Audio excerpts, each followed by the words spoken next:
any society is how it treats its women and girls.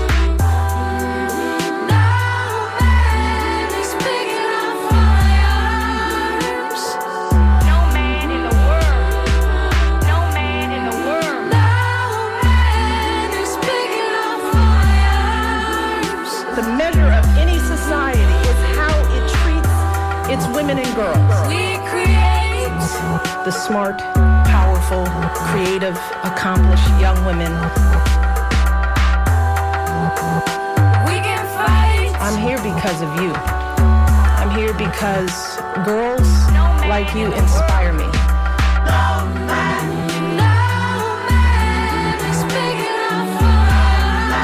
Many of these girls have faced unthinkable obstacles just to attend school.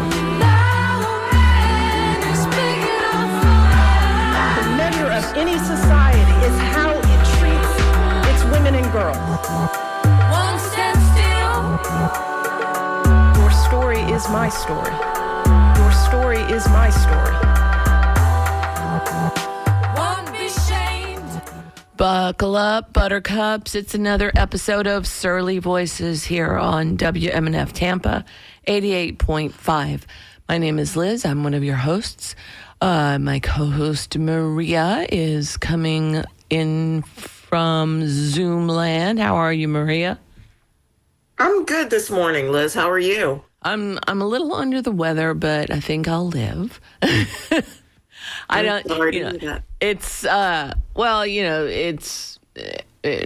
nobody can feel good 100% of the time. So lots of exciting things since last week. Where do you want to start, Maria? Because it's a whole thing. Oh, wow. I think, go on, I'm sorry. Oh, no, go ahead. No, I think we should probably start by acknowledging what happened in Texas, the flooding in Texas. Yes. And the lives lost and the people that are still being searched for.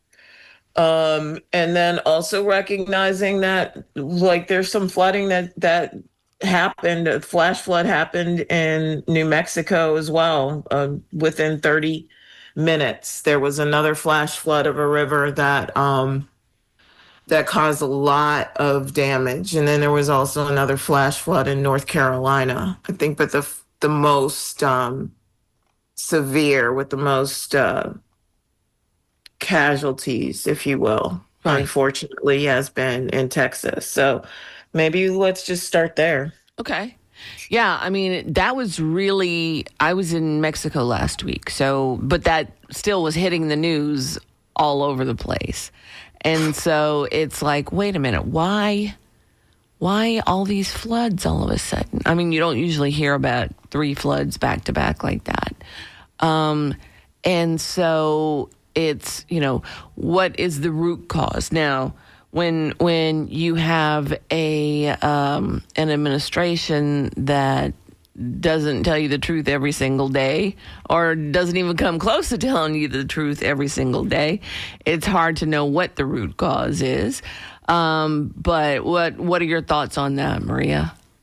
Oh, well, I think that even if we tried to suggest that it was this on the surface level, a root cause here and a root cause there, I think, we've got to come to terms with the impact of climate change on our planet. Yes. That's number one. I think that there is also and both of them come down to a political reality, right? Like, we also have to acknowledge that you can't have both. You can't deny that this is a thing that is happening and then remove all of the measures by which you warn people that this is a thing that's happening. Right. And that is another political reality that we're in, that we're faced with, the overused word of unprecedented crises, right? Because I think that this is the world in which we're currently living. But we face the crisis.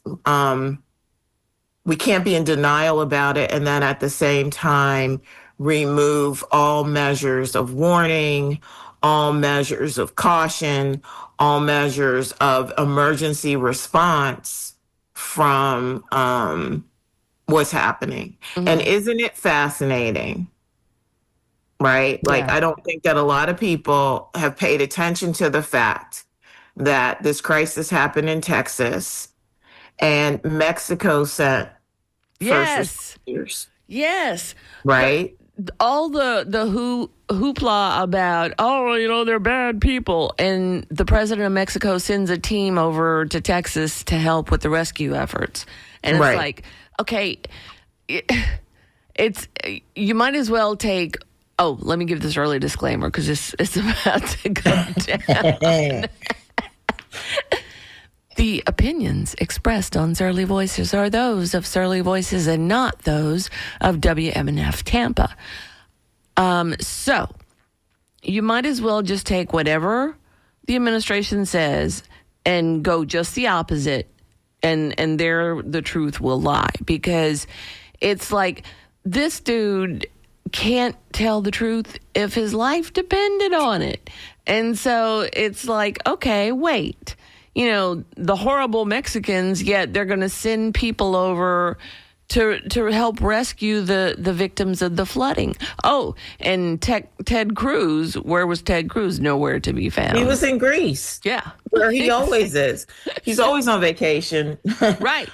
And But you know what? I also want to give a shout out to two unsung heroes as well. These two Mexican girls, both are age 19, that rescued 20 young girls from the Mystic summer camp oh, wow. by themselves before anybody ever even got there, right? Like, there are people that are members of our community that we have demonized in this administration, Right. that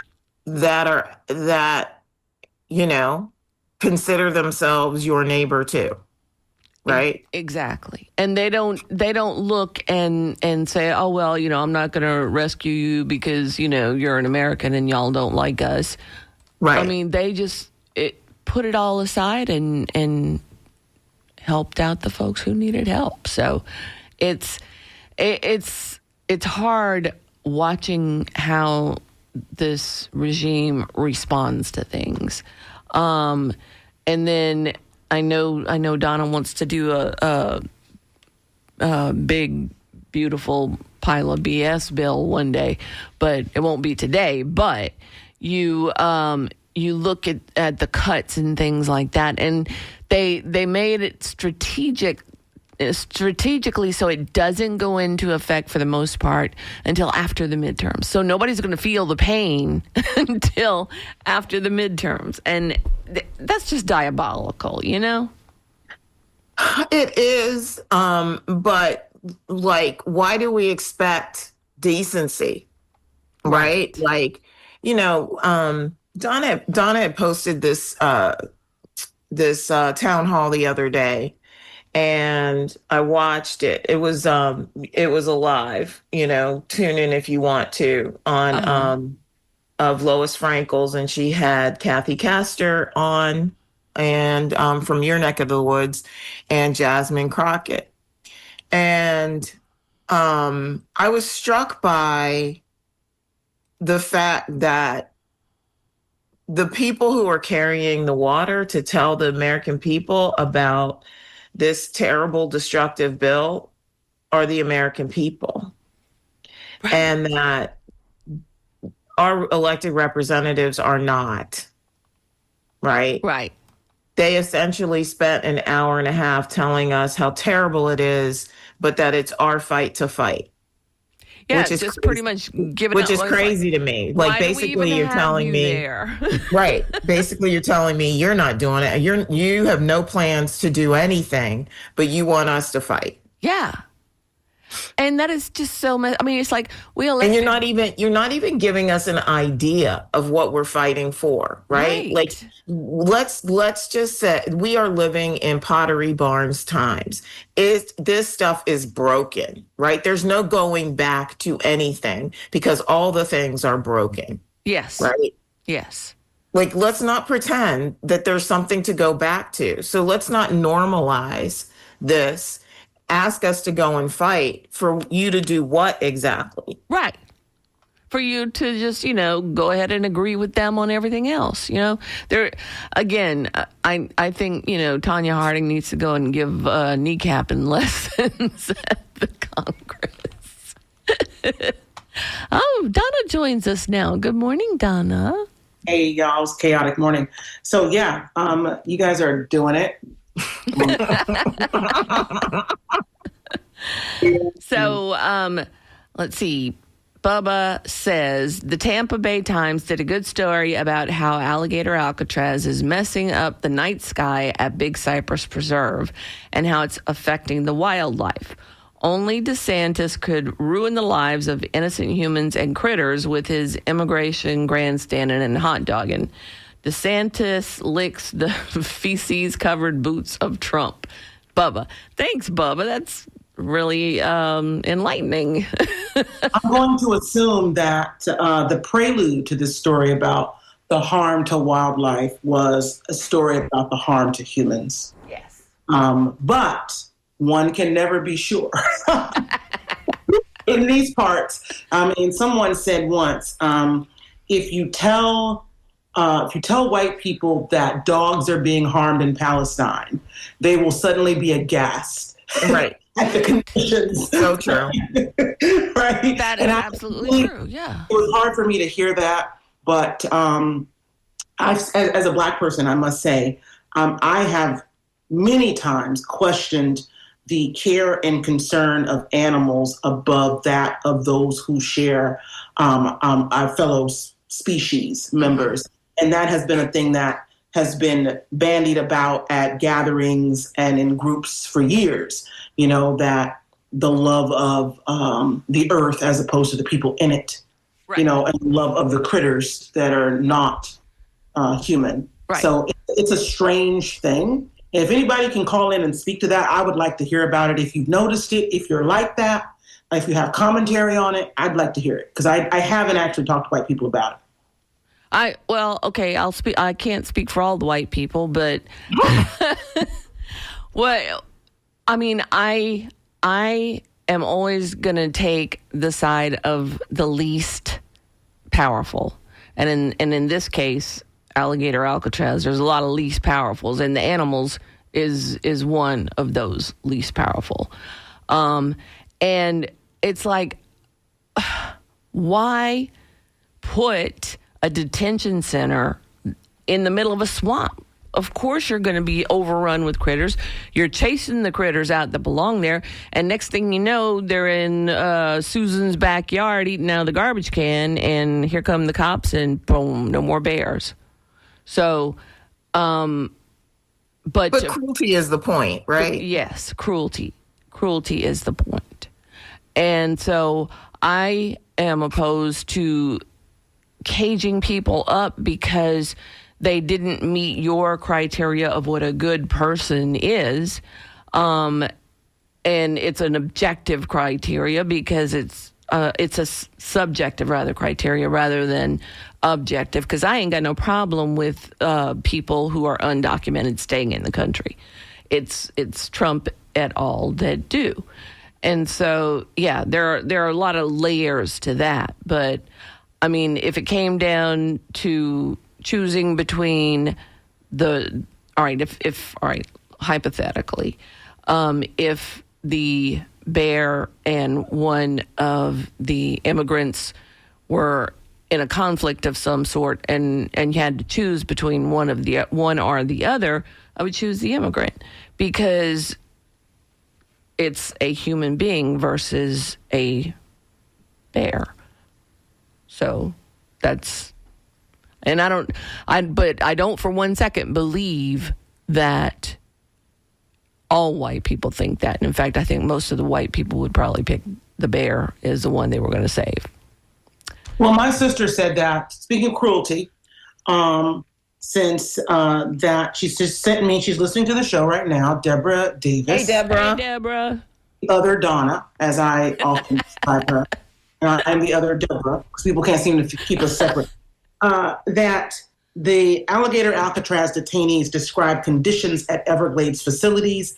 They give you food only once a day that even has worms in it. And that was Limsey Izquierdo said. And this is an article by Hatzel Vela, and it was published today. If you guys want to go find that, look up the name Hatzel, Hatzel, last name Vela. That's what the source of the article is. That's not a call to action, just let me be clear. So that they're looking to replicate third world conditions. Now, I don't know why they would do that, but I do know why they would do that.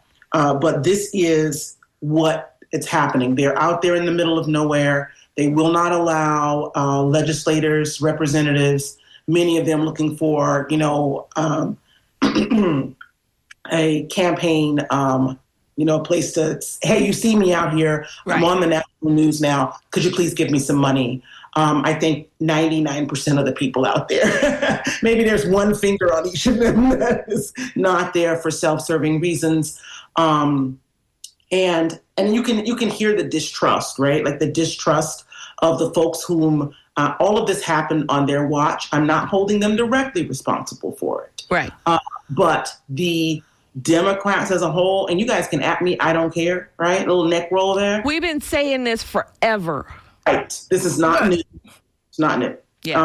I'm sorry. No, my question is like, after the fact, you're going to put on this performance and go down there, right? There $430 million of the state coffers were diverted to do this thing. And y'all in Tampa know this better than anybody. Governor Go-Go Boots, who was out there and running around in the muck and not offering people help and assistance the last 3 hurricane seasons, right? Mm-hmm. He's got all the time and energy to go and put up a concentration camp in the middle of the Everglades. It's disgusting. Yeah, he does. So now, since we're here at this campsite, let's go a little deeper into that. Let's talk about performative legislators getting an extra 2 minutes on their 15 minutes of fame by calling out the horrors of the OBA, One Big Beautiful Bill Act, calling out the horrors of anything that you would happily name and sign Alligator Alcatraz. Mm-hmm. Let's talk about the people who like to. Now, Kathy Castor, Shelley Reback did tell me this. She said that I posted something on Facebook saying, are any of the local electeds or representatives going to speak out against the One Big Beautiful Bill Act? She said, and I quote, I had Castor on my show, and that's what she wanted to talk about. She only really wanted to talk about that. And it was before the bill was co-signed, to which I replied, it's good to hear from Kathy Castor. Okay? So, because we don't. Right. We don't. I live here. I'm here most of the time when I travel. I am in D.C. That has been true since I came back from Philly or Minnesota or wherever that was last summer. And I lose track. But we don't hear from her. And she's as quiet as a church mouse, generally. You guys call me if I'm wrong. Call me out. I want to be called out. Yeah, I don't ever talk to Kathy Castor, so I wouldn't be able to tell you. I talk to more reps outside of Florida than I talk to my own rep. Okay. Well, that's something to be explored. Maybe we should be inviting in people on the show. And I'm not saying she wouldn't come, right? Yeah. I'm not saying that she, isn't in some other circles talking a lot. I just know that I don't hear her talking about the issues that are impacting her constituents. Maybe I'm not listening. I'm willing to be wrong here. If someone can show me how I'm wrong, I will gladly be wrong. Okay.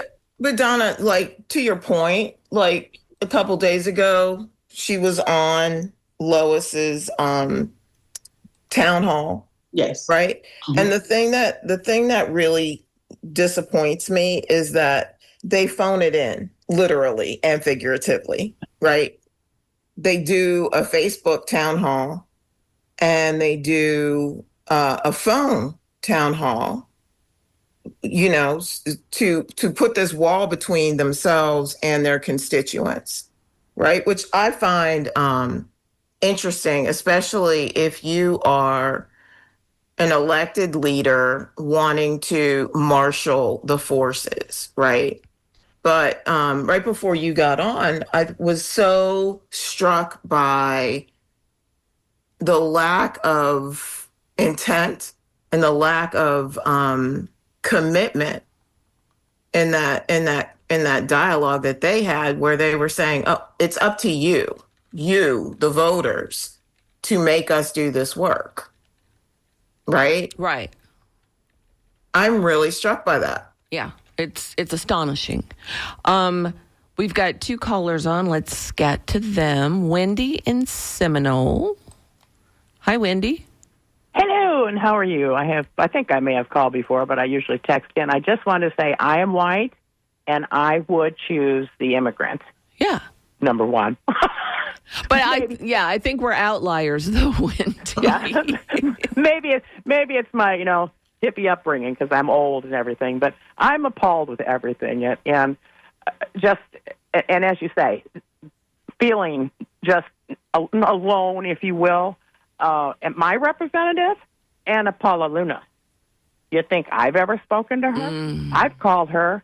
I think about going to knock on her door here in Seminole, and I'm thinking, the people that are there, I mean, what is it?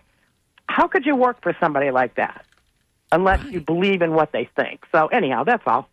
I got nothing really big to say. Okay. Girls are doing a lovely job, and keep it up, and keep plunking, because I'm just too damn old to plunk. You ain't never too old to plunk, so keep it up. I can say it. I say it.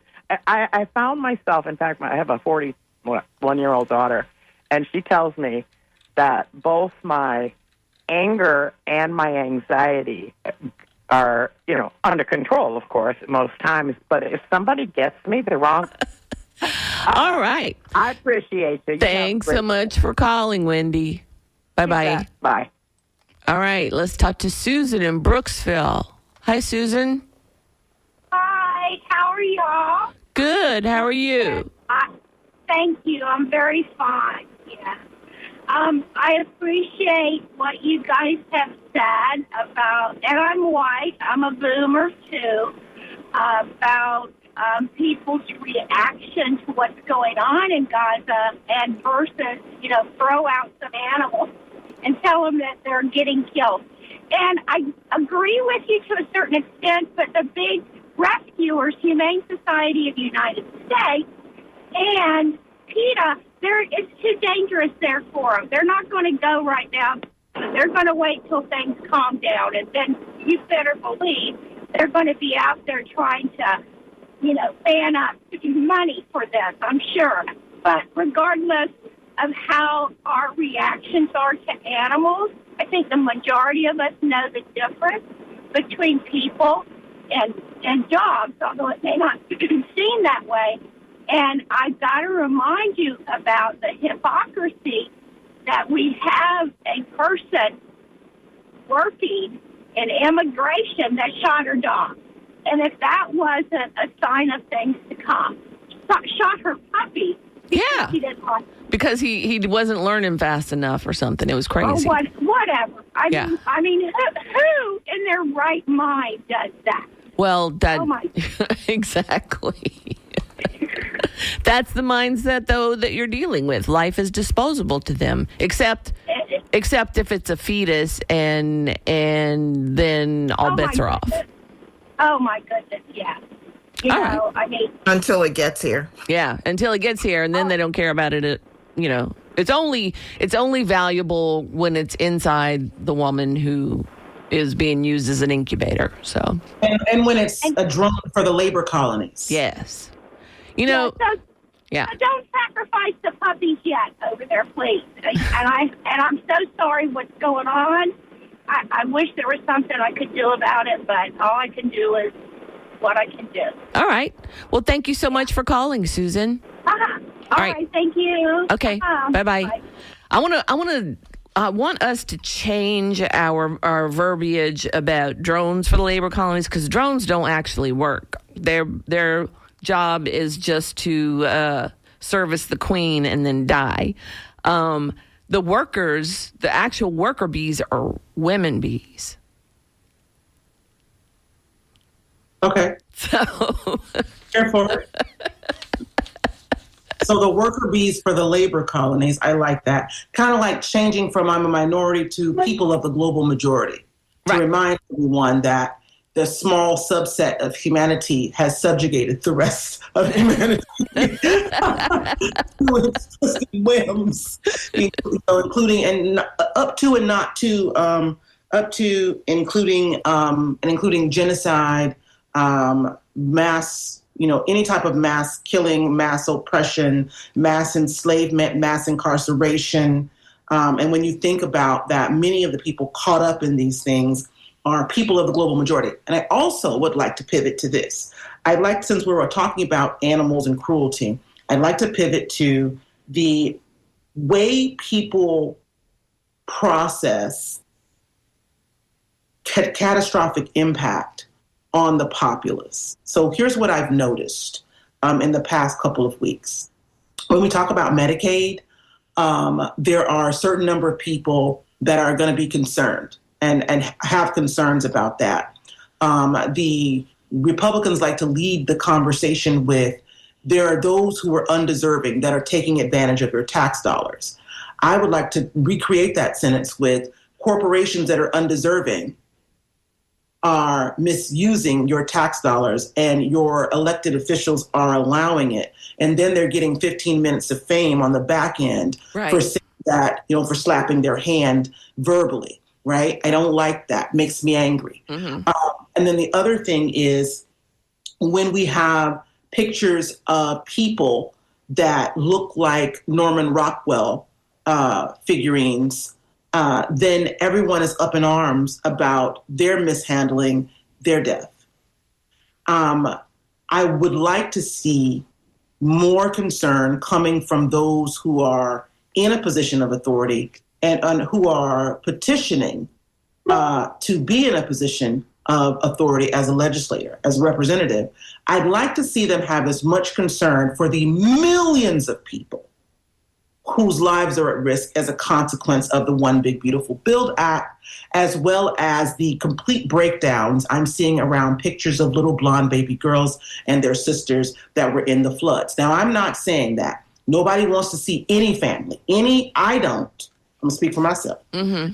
Any human family washed away by a flood when they were just trying to enjoy their lives, right? Right. I think we can all put ourselves in that situation, see ourselves, a family member, and say, hey, that is too much. That's beyond the pale. But y'all are having trouble with seeing danger to people that don't look like you, right? Yes. Americans are having trouble. We've always had trouble with this. And for so many reasons that you just kind of boiled in that oil, right? Mm-hmm. You kind of boiled in that juice and you come out thinking that these lives are worth more than others. It's something that's a song that you hear. It's an elevator music of our lives. And I get why people are like that. Mm-hmm. Question your assumptions. Right. Challenge yourself. Because the news stories that I'm seeing and the conversations that I'm having with elected officials and people who wish to be elected officials do not reflect that you honor those lives equally. Exactly. Well, there's a whole thing about when a white woman goes missing, especially if it's a young, pretty Gabby Petito type, white woman. That's all. The national news is just obsessed with it. Meanwhile, there are women of color, indigenous women, black women go missing and don't get that kind of spotlight shined on their cases. I'm glad you said that because the number of black women that went missing a couple years ago, these are old numbers. So it's 25. I think my son was doing this for his job's website. the number of Black women missing in, let's say, 2023, it may have been 2024. It's easy to find on Pew. 995,000 Black women went missing. Whether they were found or not, I do not have these numbers. But that is the population of Miami Beach. And most of the time, nothing is said about those numbers. Same for Indigenous women. From here to the upper outreaches, the Arctic outreaches of Canada, so many Indigenous women go missing and nobody ever, besides the family, looks for them. We saw that in Arizona earlier this year, late last year. So I am, this morning, after 2 weeks of listening to people, go on about the floods, which are important, and having almost radio silence from people about this bill. And I don't know if y'all know it or not. I encourage you to go do some research and find some data, because those of you who are sitting at home thinking that this Medicaid thing is about men who won't work, they made some pretty deep cuts to Medicare too. Yeah. And I challenge you to go find out about that. Well, it's going to become evident really quickly what the Medicaid cuts are going to do, especially in Florida. Florida's going to be hugely impacted because we have such an elderly population. And when you're in the nursing home, Medicaid is what pays for your stay there. So what's going to happen when the Medicaid gets cut? I mean, the people aren't going to be able to pay for care. So then what? And what about what they did in the state of Florida for medically fragile children, saying that they can no longer have, y'all got to pay attention. Yeah. They can no longer have nursing visits. Right. What? Exactly. Kids who have very serious medical problems, yes. But, those are flavors of Nazism, right? Saying that if you're infirm, we leave you to die. Right. We are not the at the top of the pecking order. Yeah. Exactly. You're listening to Surly Voices on WMNF Tampa 88.5. Give us a call at 813-239-9663, or you can email to dj@wmnf.org. I got a bunch of emails here. Let's see. Robert Gray says, let's call it what it is. Alligator Auschwitz. Yep, that's, I think, a good comparison. No lies detected. All right, so this is from Joe, and Joe says, cruelty is not the point, power is. Look at Trump messing with tariffs. The point is not the tariffs or cruelty. It's the leverage to make deals and receive fealty and homage with other countries and with domestic businesses and industries. Same for the attack on Medicaid. Trump wants to be able to issue executive orders to offset its worst effects or even contravene the legislation, thus increasing his power while undermining Congress, the courts, and anyone who would oppose his usurpation of power. The cruelty against immigrants, foreigners, and brown-skinned people is the same. It inspires terror and insecurity. Worse, it inspires complicity, as some people do revel in the cruelty, while others find themselves vicariously identifying with the tyrant's oppression. Worse, others feel complicit because of their vote or support, or they find themselves actively complicit as federal employees, law enforcement, or military. We are in a sick situation. All right, David. Hi, Surleys. You all are cracking me up with the Governor Go-Go Boots comment. That was really good, Maria. One thing that was hilarious about DeSantis wearing those boots was that they were pristine and white, and clearly he had not been walking through the muck. Couldn't his staff have at least done him a solid and put a dusting of dirt on the boots? I've always thought that of DeSantis as an opportunistic carpetbagger. He's the only person on the planet who could make Rick Scott seem like a great gov in comparison. I have to agree with that, David. Thanks for writing in. This Nick says apathy Alcatraz is a joke. Having to discuss common sense is ridiculous. People who have glamour shots of their dogs is ridiculous. The whole world is. Delete this and write your email here. All right. And then Nick also says, nope, I don't see anything on this one. All right. So we're through the emails now. So But let me say this about I think it was the first or second email about the point of being cruelty. I think the caller is correct that cruelty, but I want to clear something up. Yes, the point may be what you call power, but I want to make a distinction, which I think is important here, since we're essentially helpless, except for protesting, that there's a distinction between power and force, okay? mm-hmm. Power is the sort of thing that you recognize it in someone even when it is unspoken, right? Right. It's not even like a thing. It's an aura. It's a quality. And when applied, when the person that is carrying the power engages, you have a sense of it, and it helps carry the mission, right? More people engage, more people co-sign, more people feel held by the mission when a powerful individual. It is an innate quality. So how do we transfer that to a thing? So you think of Congress. The power of the purse is intrinsic to the duties of Congress as specified in our founding charters. Now, having said that, let me go off of, I want to be on camera. So now, having said that, when a person is forcing someone, like what Trump is doing, most Americans don't want things like alligator Alcatraz. Most Americans don't want things like seeing families, babies, nursing babies snatched off their mother's teat. Most people don't want to see burning children with dust and debris in their eyes and limbs hanging off. Most of us do not want to live in that world. Mm-hmm. Hard stop. But power is intrinsic, and force is something that someone apprehends in order to absolve others of their innate powers of autonomy and sovereignty. So, yes, while cruelty, I would consider cruelty to be an accoutrement of someone who is looking to force people out of their innate powers. Mm-hmm. That's what Trump is doing with the courts. And you see it with Congress. Congress has the right to declare war, singularly and solely. But when Trump decides that he's going to bomb something, and then they come back, and then Congress, a few people in Congress go, hey, what happened? And then Trump comes back and says, I will bomb them again. And then someone from the Democratic Party comes on television and says, yes, I support him if he will.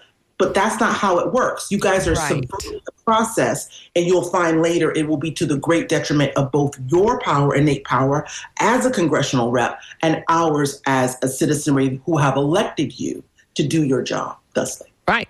Because, I mean, anybody who runs against anybody who's sitting in Congress right now is going to have a good chance at beating them, because the apathy, I mean, it's just like, where's the fire?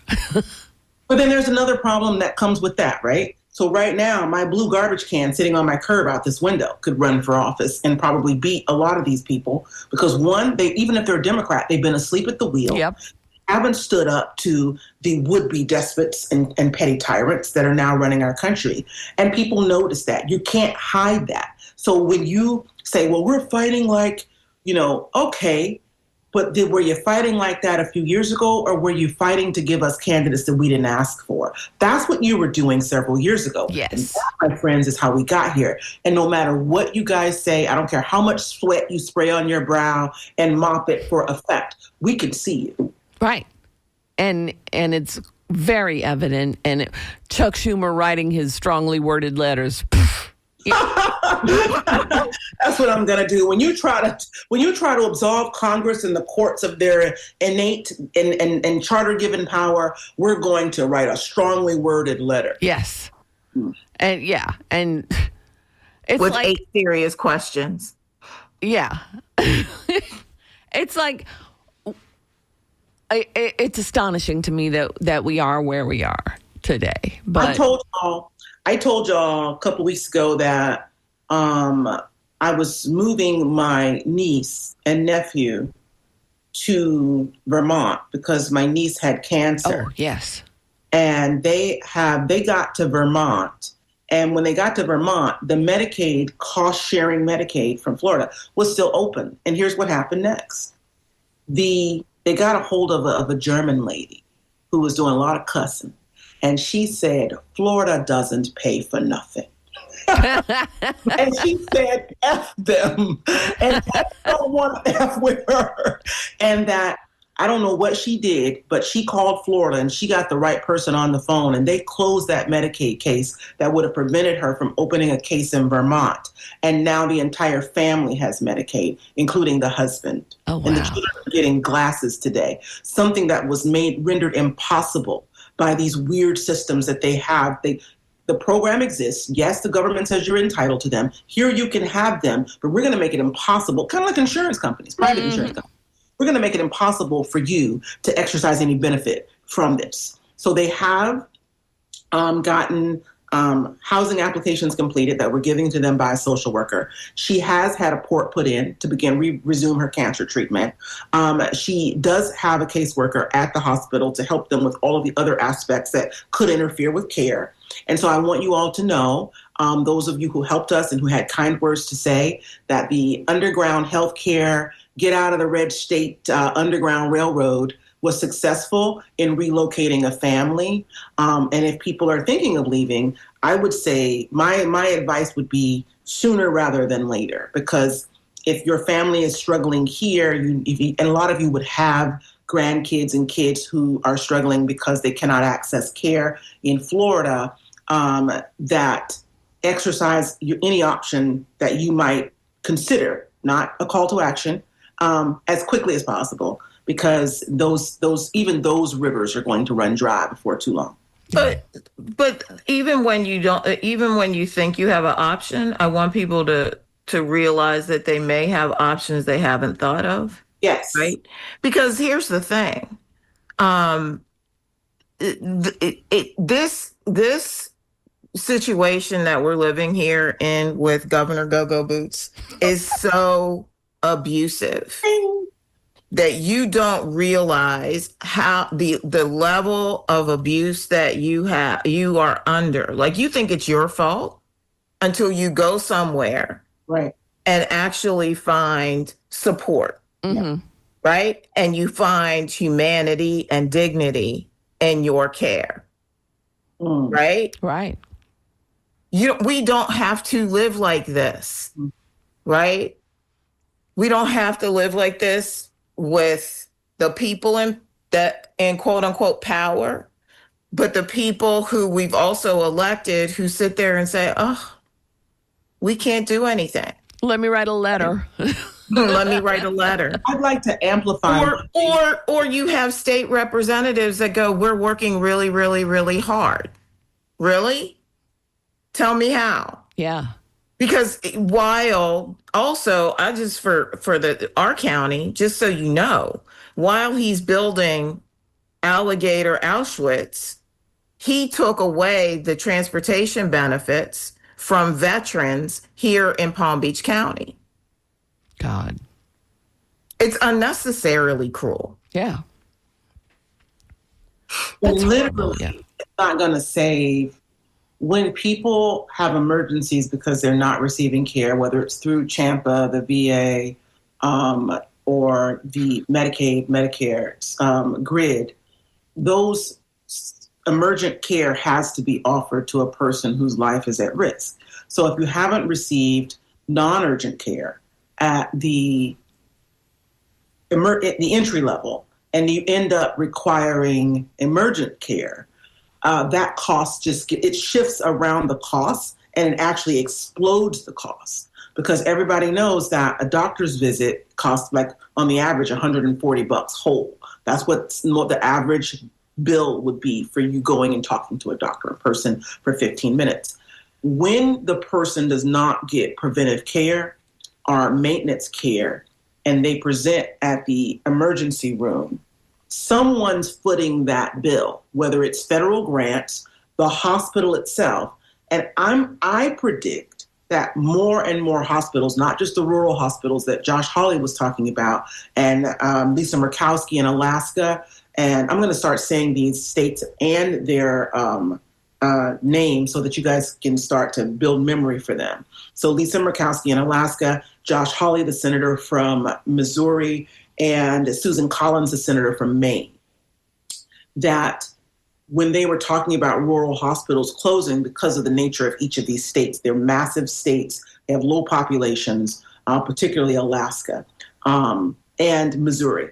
So when they talk about these hospitals closing, I predict impact far beyond rural hospitals. I predict urban hospitals are going to become so insolvent that they may be forced to close.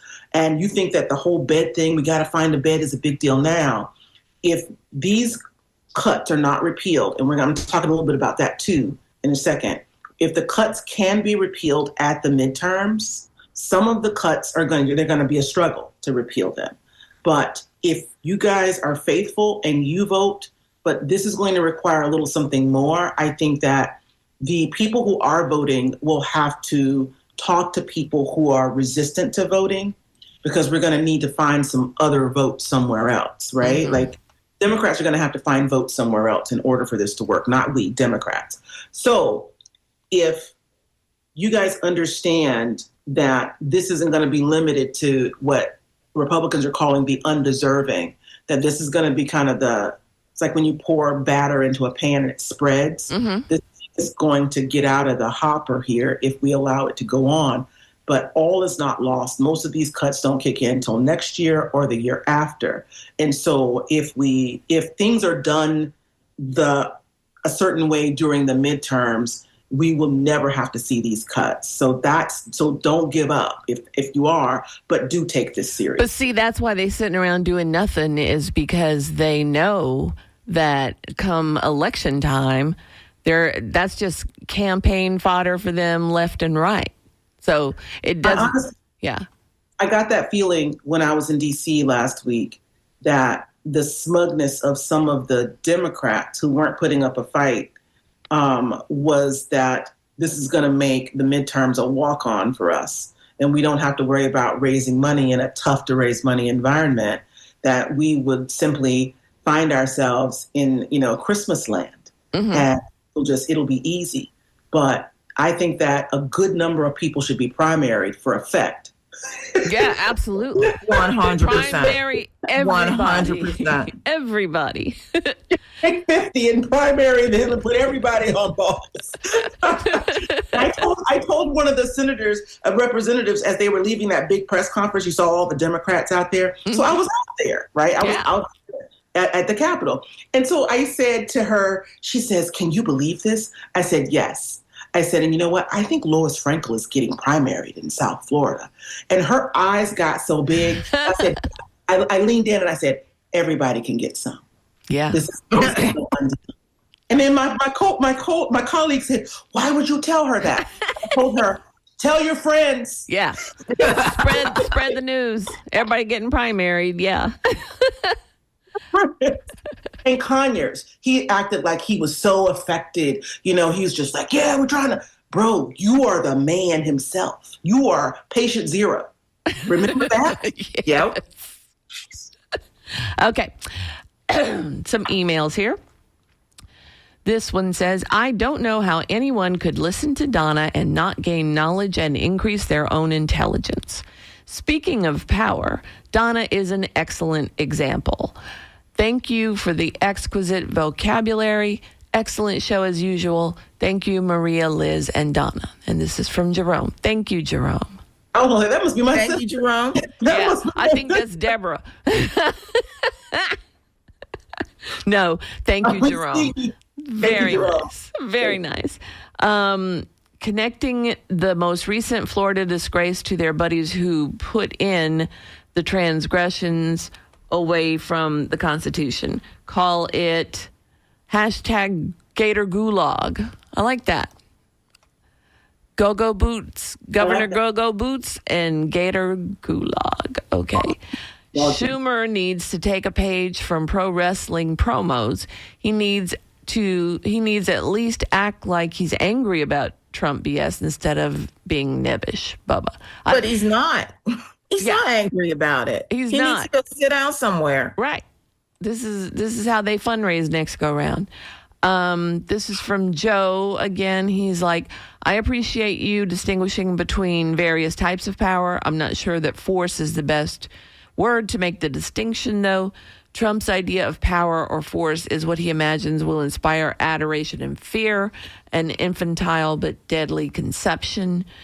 Trump is interested in seizing and holding impunity to do whatever he wants without any checks, balances, responsibility, accountability, or fear of consequences or retribution. And he wants to do that while being loved. There must be a word for that. Narcissism, maybe? What other words could we throw at that? But yeah, I mean, Trump is just all about Trump. And he's always gotten away with everything. If you think about it, he's been convicted of 36 counts, not in jail, president of the United States. He can go to foreign countries. Other folks with felonies can't go to foreign countries, but Trump goes. So he gets away with everything that he wants. And by losing the Epstein list that never existed, but yet sat on Pam Bondi's desk, that makes it all the more better for him. So I want to say I got that. That is not an original idea. Dr. David R. Hawkins wrote a book called Power versus Force, wherein he uses several hundred pages instead of just a paragraph like I did to make the distinction finer between power and what is not power. I didn't like the word force either, for the record, because it didn't feel like it went far enough to include all of the terrible things people do when they're trying to seize control over others. But I would suggest this book as a read. One of the things that I remember, a line that I remember from this book, because I probably read it 15, 17 years ago, was that because of the scale of consciousness of the average human, one is safer with a gorilla than could be safer with a gorilla than with the fellow human. Wow. And that always landed heavily for me because it reminded me, it came back up when people said the women were saying they would choose the bear. Right. Well, exactly. That's it, and that was a big thing for a while, and still you hear little whispers of it, but it's like, would a woman feel safer in the woods with a strange man or a strange bear? And most women would pick the bear because track record. What is the black bear? Now, black bears, they are lethal. Black bears, they do things brown bears don't do. Oh, I didn't. Yeah, look at the difference between the American black bear and a brown bear. Okay. They're not the same. So, did you see they redid Smokey Bear's poster, and now because I think the National Park Service is in charge of Smokey Bear, and so they did a poster with him, and it's just Smokey Bear with his sunglasses, and it says "Resist." Because they're trying to take those parks. Say, I can't dream about them selling off public lands. Capitalism run amok. We need a course correction as a country because we're quickly going down the toilet as it is. So, what? Next week, we are going to have Reverend Russell Meyer on. We promised you this week we would go deeper into the One Big Beautiful Bill Act. I think you need to, basically do some reading because you're going to hear some things that you haven't heard in mainstream media. We're going to take you there. We're going to take it there. We're going to do it. All right. Frank has given me the finger, so it's time to wrap things up. Thank you so much for listening to Surly Voices on WMNF Tampa 88.5. Please join us next week and stay surly. All right. Talk to y'all later. Bye-bye. See ya. Bye.